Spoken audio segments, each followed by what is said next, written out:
Take Lucia's design and apply Yishran's color scheme, and this is what you get. She stole her entire flow, word for word, bar for bar. Weird skin-tight leather shorts for weird skin-tight leather shorts. Man, that's gotta be uncomfortable. Since the release of version 2, I've seen a lot of people claiming that Zenless designs are getting worse. Is that true? Sort of, kinda, yes and no. Think fast, Chuckle Nuts! Manato, Yuzuha, and Alice are all of equal if not better quality than all of the year 1 characters, depending on personal taste, of course. In my opinion, there is nothing wrong with their design. Out of these 3 characters, Alice is the most controversial. Some people claim that Alice is bad because she's basic, but guess what? That's the core design philosophy of Zenless. Really well designed, grounded outfits with a bunch of accessories to add a little spice. Some characters do lean into the more fantastical, furry, but never straying too far from that groundedness with the actual clothing. Case in point, Alice. Her outfit is stylish but normal. However, she has bunny ears and a tail, as well as a monitor that shows her emotions, leaning more into the fantastical. I think she's supposed to be in college, or maybe she's a senior in high school. I don't know, it's a little unclear. And she's rich, so the schoolgirl fencer combo makes sense. If you didn't know, fencing has a deep history with the aristocracy. Aristocracy? I don't know how you pronounce the word. Here it is on the screen. Look at it, pronounce it yourself, alright? Zhu Yuan is a very popular character. However, she has one of the most basic designs in the game. She is just a pig, cop. Where were you on January 6th, Zhu Yuan? Where were you? She's not a robot, doesn't have animal parts, or is a full-blown furry. She's not wearing red and blue pasties and a thong. Nothing about her screams for your attention. She has a very straightforward cop uniform, but that is precisely why it works so well. As they say, the devil is in the details. The clothing itself is well designed, has good colors, and she has a lot of small accessories that help her stand out. For example, she has a metal hairband that goes easily unnoticed, but adds a lot to her overall design. Look at Jane Doe. She is arguably one of the most iconic Zenless characters, and she is literally just wearing street clothes, but her design is so well made that she instantly became a fan favorite and iconic. Yep, that's the reason. Nothing else made her popular. Nothing at all. Moving on! Did you know that throughout her design you can see the word mice primarily on her back? She also has the word stab on her sleeve. Subtle, Jane Doe, very subtle. She also has these like metal rats on her body throughout her design. At least I think those are supposed to be rats, maybe mouses, whatever. Simple, but also extremely detailed. The wonderful thing about year 1 character designs is that I could explore every character in detail, pointing out how in the glance, all of them look very simple, but once you actually zoom in and really look at all of the minutia of their character designs, they are amazingly detailed. But for the sake of not wasting your time, I'm not going to do that with every character. I'm just going to stick to a couple of examples. That being said, this type of simple but effective design philosophy isn't for everyone. Personally, I love it. Others, however, might prefer a more complex design filled to the brim with bombastic clothing, accessories, colors, basically having a party city puke all over the design. And that's totally okay, there's nothing wrong with that. If that's your preference, that's your preference. Also hair. Get back inside of the sarcophagus, Yugi! Surprisingly, most Zenless characters don't have the insane anime hair that most anime characters traditionally have. Party City design philosophy is extremely common in gacha games, which is why I think so many people often hate Zenless designs. It's not what most gacha players come to expect and want from a gacha. After all, people have been complaining about Zenless character design since before the game even released. However, in my opinion, there is a big difference in the year 1 complaints and year 2 complaints. Version 2 characters are not fully committing to the fantasy.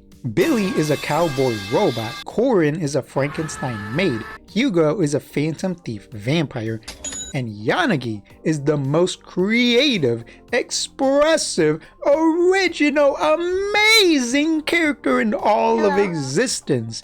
A secretary with giant tits! Season 1 characters did a perfect job of conveying their personal character fantasy while fitting their personality and story and having a broader faction fantasy. The cops all have a unique design, keeping in line with who and what they are. Juyuan and Seth are both straight and narrow cops, so the design, while well made, doesn't stray too far from what you would expect a cop to look like and don't stand out too much. Granted, Seth does have a giant white tail and ears, but besides that, his design isn't super outstanding. Xingyi, on the other hand, is an ancient robot that was repurposed into a cop, so she has a bow staff and these jade ore pieces connected to her Chinese origins, but she has a more relaxed, go-with-the-flow personality, so her clothes are more casual, a cop-themed shorts and crop top, or whatever the hell you would call this. Jane Doe is an undercover agent. She's constantly changing her identity, personality, and clothing. As such, her design is just casual streetwear, since she doesn't want to draw attention to herself when she's not actively undercover. Season 1 did a phenomenal job of designing characters to portray a personal fantasy, fitting their personality, story, while simultaneously being part of a broader faction fantasy. Don't get me wrong, I don't like every single character in Season 1. I think Yanagi is sexy, but she also has an insanely generic design. The most eye-catching thing about her is the pink hair, but she definitely fulfills a specific character fantasy. And although simple, her design is well thought out, perfectly fitting her story, personality, and fantasy. Truth be told, I think Season 2 has started to lose this core design philosophy. What exactly is Yi Xuan's fantasy? She's a high-ranking magical monk, the leader of her sect, but her design doesn't really convey that, nor does it match her personality. I don't think it's bad by any means. In a vacuum, I think it looks fine. And of course, giant titties, giant ass, monkey brain go awooga. But I don't think it does a good job of selling her fantasy. Nothing about her says she's the powerful leader of a powerful spiritual temple. She's got leather booty shorts, a tube top, or whatever you call this. Listen, I'm a man. I'm trying my best to figure out what different women's clothing are called. Everything has like a unique name and it gets confusing. And a jacket. I'm not saying she should be bald with a blue arrow tattoo on her head or anything like that, but they could have done a better job with the powerful spiritual monk leader aspect. At the very least, give her pants. The booty shorts give off a carefree apprentice vibe rather than a powerful leader. And listen, I get it. Yi Xuan is a very casual, go with the flow kind of person, so her dressing quote unquote casual kind of makes sense, but still, it doesn't really fit with her fantasy of being a powerful spiritual leader. At least, not in my opinion. Also, if you give her pants, you can still make them like super skin tight, similar to Evelyn and Juyuan. That way, you can show off her giant, juicy ass, keeping the fan service aspect. Like listen, I was there when Juyuan's trailer came out. People were going crazy over her ass. So having pants is by no means a bad thing and by no means reduces the fan service aspect, if that is your main concern.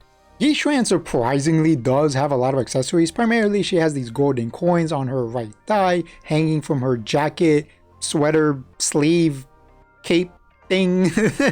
She's got one on her ass, because of course she does. She's got this golden medallion thingy on her stomach. I'm not really sure what it's supposed to be, but it looks nice. I like the design of it. She has the yin-yang symbol on her shirt, bra thing. I don't know what the hell that is. She's got this golden bracelet in between her bicep and her shoulder, and all of these accessories do help convey the idea of her being a monk, but because of how weak her base design is in terms of adhering to her fantasy, sadly these accessories don't do enough to quote-unquote save her design. Panda and Jufufu are both students of Yi Xuan, and their designs do a great job of conveying that. They have a similar uniform, but there are enough differences to make them have a unique identity similar to Neps, aka the Pig faction.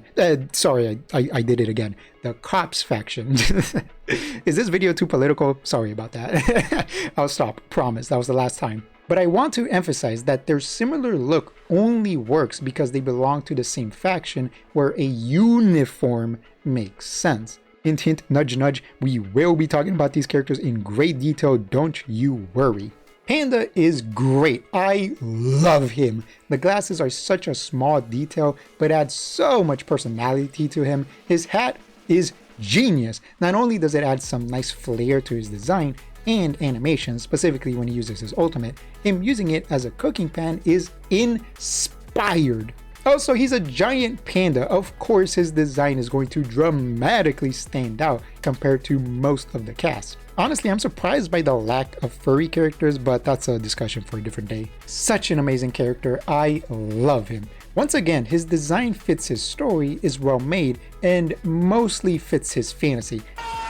Jufufu, on the other hand, is okay. Her hair is striking, being yellow on one side and then white on the inside, just like a tiger, which is really nice. Also, her small stature is a little funny considering she's a partial tiger. You would expect her to be this huge beast of a woman, so her being the opposite is fun. Jufufu surprisingly doesn't have any accessories. Well, I mean, she has this giant metal ball, but that's her weapon, so I wouldn't really call that an accessory. That would be like calling Yi Xuan's bird an accessory when it's not. And again, that's not necessarily a bad thing. A character doesn't need to be filled to the brim with small little details, but if that's the case, then your base design, your clothing needs to be strong. It really needs to stand out. And Jufufu doesn't. Her base design is actually just a slightly modified version of the traditional normal NPC temple uniform. Put them side by side and you'll see that they're basically the same thing. Because of this, the most interesting thing about Jufufu's design is her hair, and sadly that just isn't enough. You need something more. She simply lacks that je ne sais quoi factor that somebody like Nicole or Miyabi or Yanagi, or hell, even my boys Harumasa and Anton.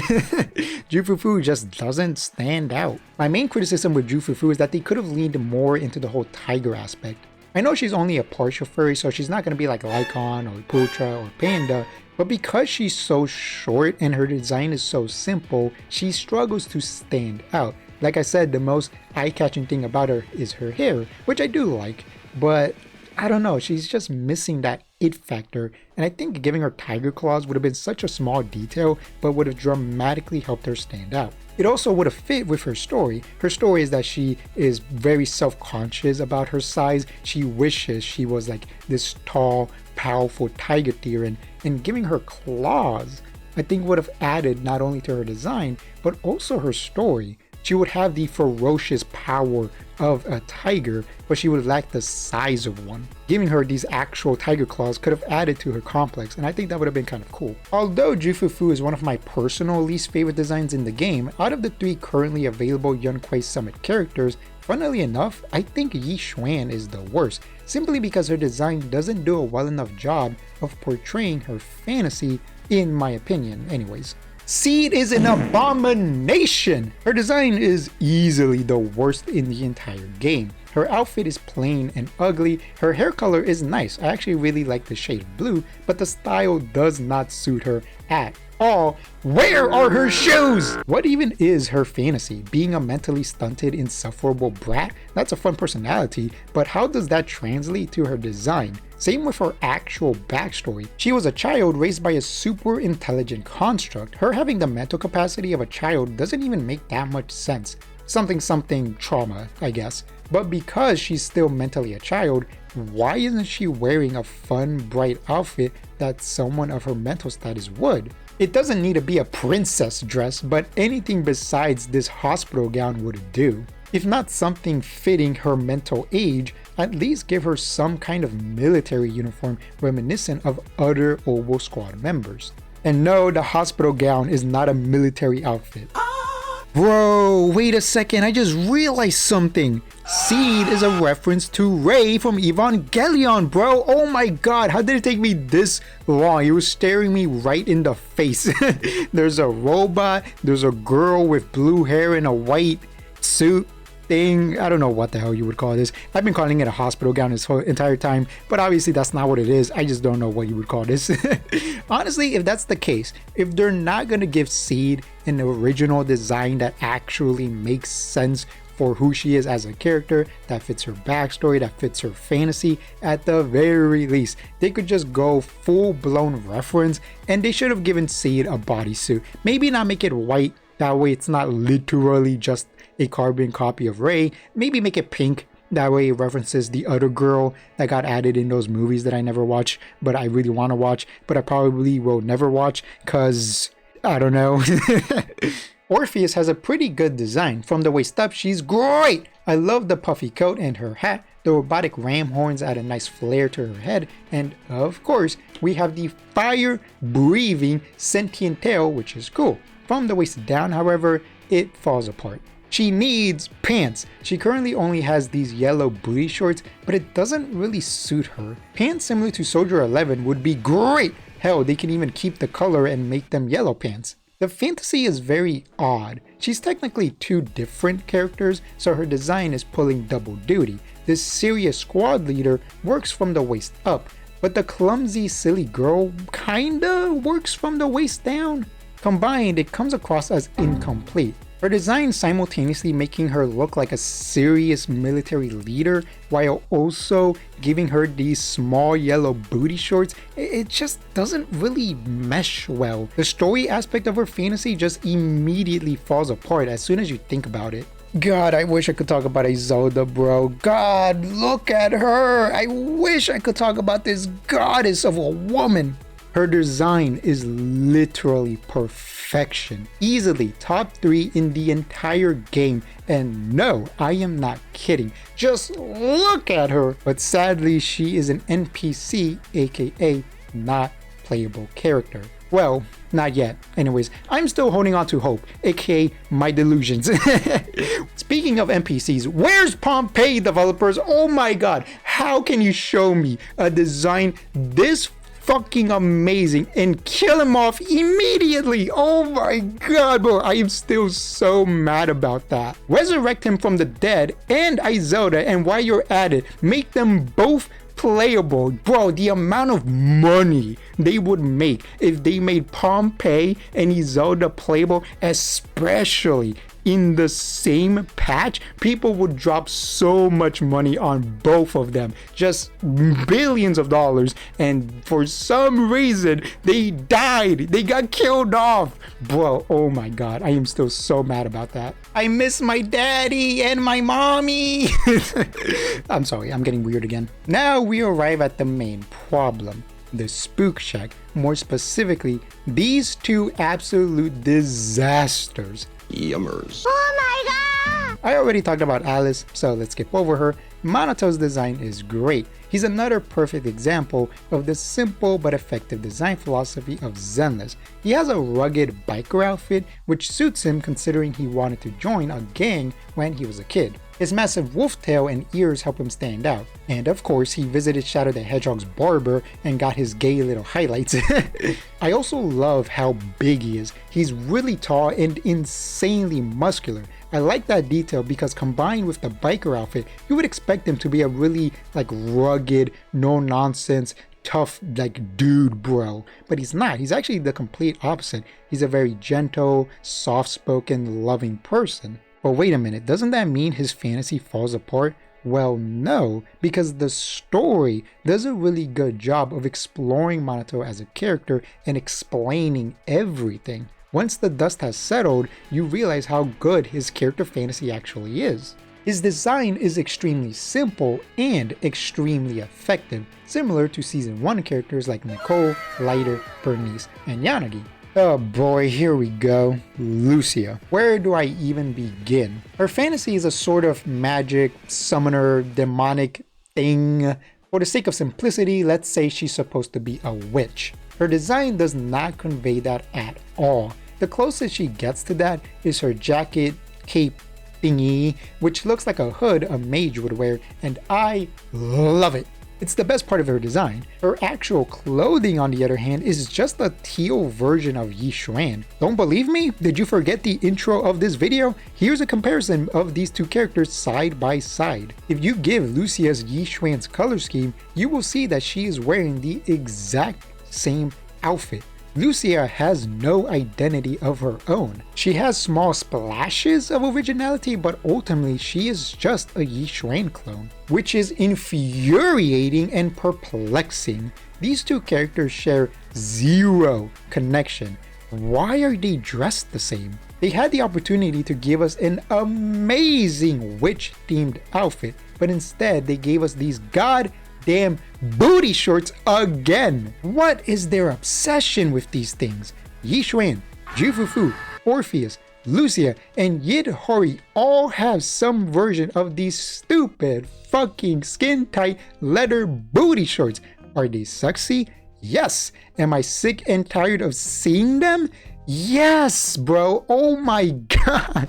When everybody's super, no one is. If you give so many of your female characters the exact same skin-tight leather booty shorts, guess what? I'm no longer going to be tantalized by them because they're no longer special, they're no longer unique, they're no longer alluring. I just expect the female characters to have them. And if I expect it, then it's not going to be special anymore and I'm not going to be tantalized by them. I love pumpkin pie. It's one of my favorite desserts. But if I eat pumpkin pie every single day, eventually I'm gonna get sick and tired of it. The outfit also doesn't match her personality. Why would she wear something like this? Realistically, she would want to wear something a lot more eccentric, eye-catching, bombastic. She's a very quirky girl and isn't afraid to show it. She says so herself. If you don't like her personality, she doesn't care. She's gonna keep doing what she does.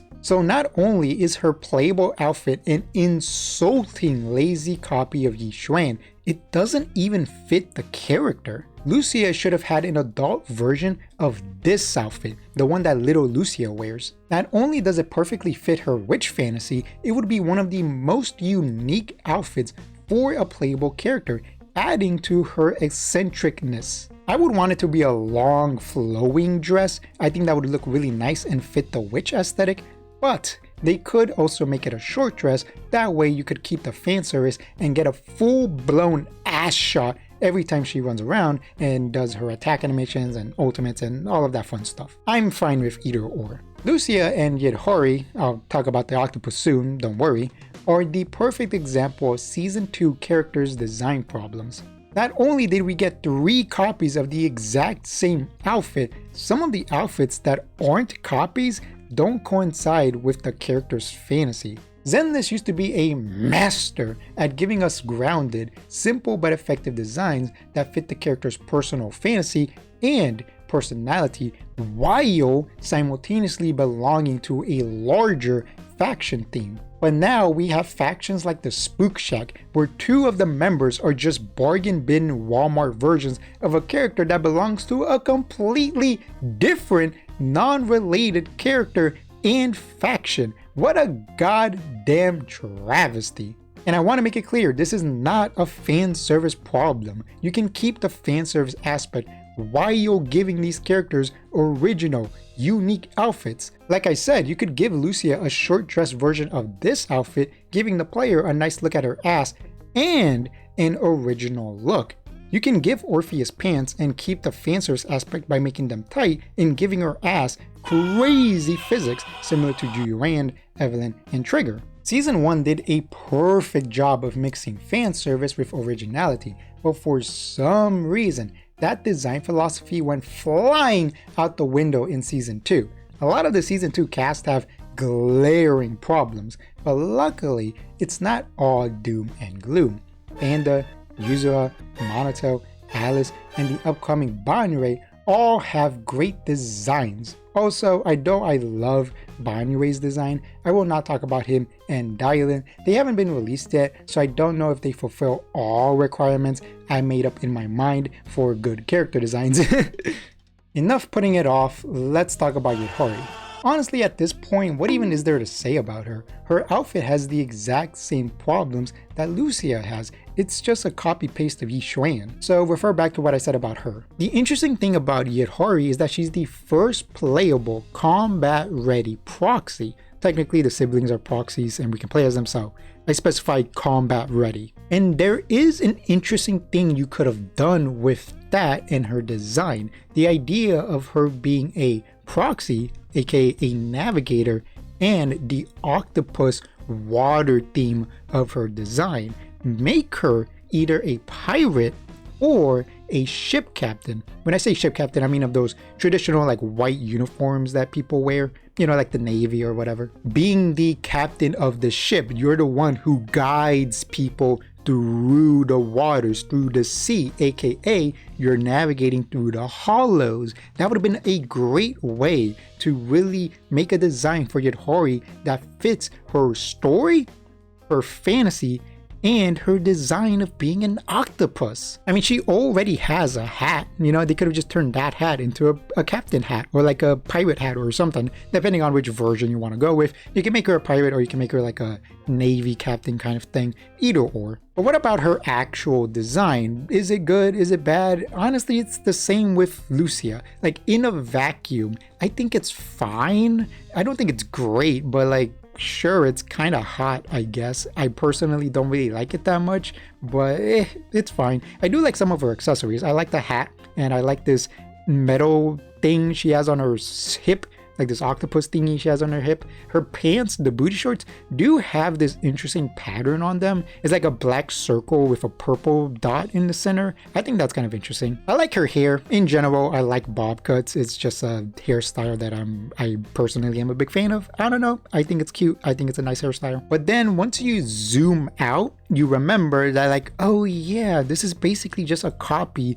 of Yi Xuan and Lucia. So any potential originality or interesting concepts the design could have had immediately go flying out the window. The small bits of originality just don't really do enough to make her a good design on her own. And her design just kinda isn't good because it's just a copy of two other characters. I'm just saying you could have made her a captain and that would have made way more sense. Her tentacles. These things are so goddamn lazy. Why does she just have 4 massive tentacles awkwardly protruding out of her tailbone? Are they really that creatively bankrupt? You know what they should have done? Give her tentacle legs like Ursula. Bro, imagine if she had tentacle legs and she was just like crawling around. That would be crazy. Something else they could have done is give her the Medusa treatment and replace her hair with tentacles. A cute little tentacles bob cut would have been great. But mihoyo are cowards and would never dream of doing something like that. No. Instead, they gave us these fucking booty shorts again. Is Yidhari hot? Look at those giant titties and voluptuous ass. Oh yeah, she's hot. Is her design absolute fucking dog shit? Why are you asking me these stupid questions? The answer is yes, obviously. Have you been paying attention to the past 20 minutes? Well, you know what really annoys me about Yidhari and specifically her tentacles? The fact that she doesn't use them during her attacks. Somebody like Ellen or Lycon or Putra not using their tails to attack during combat animations makes sense. Tails aren't really meant for combat. They're usually used by animals to help balance themselves. But tentacles aren't tails, they're basically just arms. So Yidhari not using her extra arms in the middle of combat makes no sense. It would be so goddamn cool if she used the tentacles to grab the hammer and hit enemies. That would be amazing. But no, instead the tentacles are just awkwardly behind her the entire time. Season 2 has been a roller coaster when it comes to character designs. Some designs are great. It gave us a Zelda, bro, while others are just so bad. Zenless fell into the trap that a lot of gachas fall into, making boringly safe fan service designs. What's funny is that the most popular Zenless character is Miyabi, who is completely covered head to toe. A lot of players will swear left and right that gachas focus so much on fan service because sex sells. I'm gonna tell you a little secret. You can do both. you can have a fan service design targeting people's lizard brains that is also well thought out and well made. Nicole, Jane, have you seen how many people thirst after Izelda and she's covered head to toe? This notion that characters need to wear as little clothing as possible in order to qualify as fan service is so boring. There is more to fan service than just booty shorts, pasties, bras, a thong. Like, you can do so much more with this idea of fan servicey designs. But no, the developers and a large portion of the player base rather just be safe and boring and just more booty shorts, more thongs, more pasties, cool. Version 2 has started to lose what made version 1 characters so good. A perfect combination of simple but effective philosophy, a strong personal fantasy, a great faction identity, and having a balance of some fanservice designs and some quote-unquote conservative designs. If Zenless continues down this path of focusing on basic, boring fan service, then it will eventually just become another boring fan service gacha game. The thing that made it special and stand out will disappear. I love chocolate, but if I eat chocolate for breakfast, lunch, and dinner every day, eventually I'm gonna throw up. I like the fan service of Zenless, but if every character has these goddamn booty shorts, I'm gonna throw up. I think the upcoming characters Zhao and Banyue look amazing. They are a step in the right direction. Hopefully, this is a sign of Zenless returning to the quality of version 1, but only time will tell. My name is Vladimir, and what are your thoughts about Zenless character designs? Do you agree with me or not? Let me know in the comments below, and don't forget to leave a like and subscribe while you're at it. If you want to more directly support me, become a channel member by clicking the join button. Thank you for watching, and I will see you next time. Bye bye.